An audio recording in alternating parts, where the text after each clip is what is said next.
A French soldier, I was told a little story before we closed. I didn't know it was even that late. And I got about 10 pages of notes here left. Get it some other time. Notice, a French soldier, they got a bunch of soldiers in from the army, and they had this amnesia, some shock on the battle. And they had a program, and they called up and let people who had missing loved ones to call and see if they could identify these boys. No hope for them. Maybe one or two out of it caught it. And then they took the rest of them. They was going to put them in a sanitarium where they'd have to stay the rest of their life. They're going up the hillside, train pulling, and they stopped at a station, let the boys get out and stretch their legs, and the guards got out on the hill to watch them because with amnesia, why they had to watch them. So they watched one young fellow there. He got out and began to look around that water tank. Looked all around over the hill.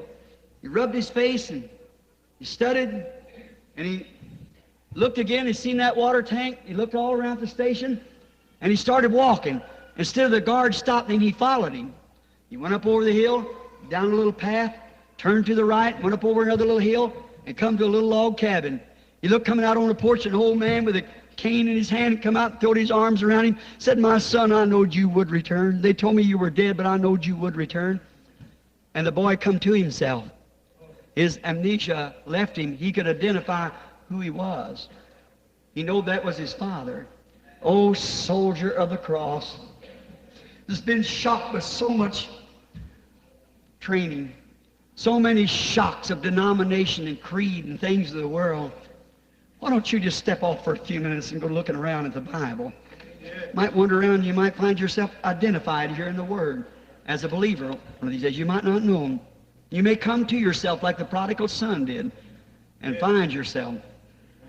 You may find your identification in the words of God.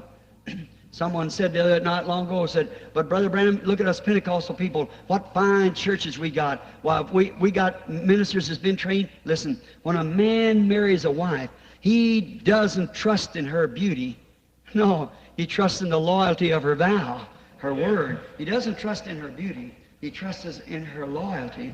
And that's the way when you marry to God, you don't trust in some big beautiful church you can build, but in the promise that Jesus Christ made, that I'm the same yesterday, today, and forever. Amen. Do you believe that?